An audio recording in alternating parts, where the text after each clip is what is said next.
Mga solar car and electrical, another day, another video tayo ngayon, no? Okay, gawin muna sa akin vlog ko dito. Yun, no? Pagod na yung mga kasama ko. So, tapos na tayo sa lahat, no? Naka-terminate na tayo. Sa controller na lang, hindi pa natatapos. Pero sa mga lahat ng boom natin na pag-installation, okay na tayo. So ito, nakikita nyo. So ito, okay, tapos na tayo, no? Ito yung unang boom na ginawa. Meron ng pole, then kompleto na, may mga breaker na to, may mga AC input na rito, then papunta dito sa 24 volts. So ito yung line side namin, line 1, line 2. Then ito yung load side niya, pumunta rito, ayan, ACL and then ACN. So ito yung load side ng barrier. So pagdating dito, may transformer to, and then meron dito na positive, ito positive and then negative. And then pumunta rito yan, supply ng 24 volts para gumana to. So ito yung unang boom. Okay, tapos na kami lahat dito. Ito yung pangalawa.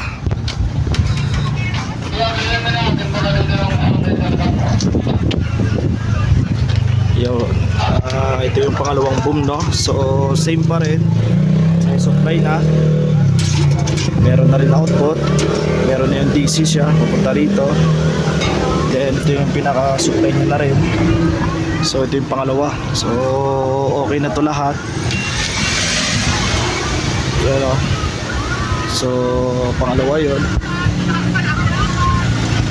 Ito yung pangatlo. Yun.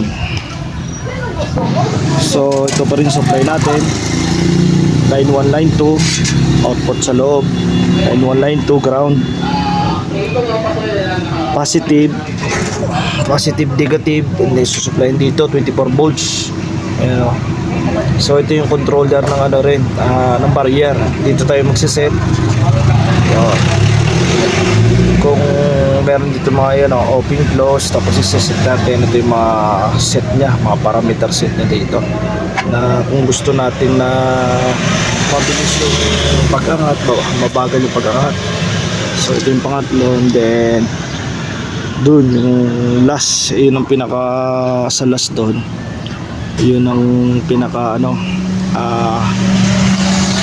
communication sa lahat ng apat na boom nito. Ayun ang andun yung pinaka-radar niya. Ano boss Ron? Okay na. So okay na.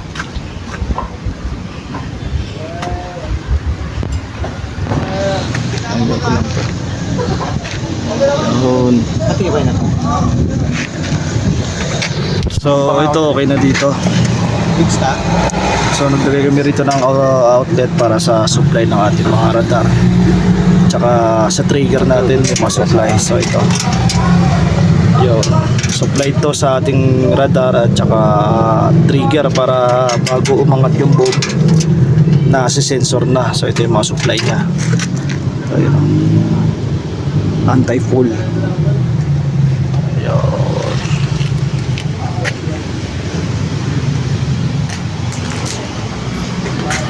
So ito yung pinaka sensor. Yan, ito yung pinaka sensor ng boom. Ang purpose nito, yan, ito yung pinaka sensor niya. Ang purpose nito, kaya nasa 5 meters ang layo dun sa pupunta sa boom, para to malayo parang nadidetect na yung sasakyan, automatic na agad yun, aangat na yung pinaka pole nya. So ito yung pinaka trigger nya, sensor. So yun o, sagwad yun. Entrance and exit ang installation namin. Okay.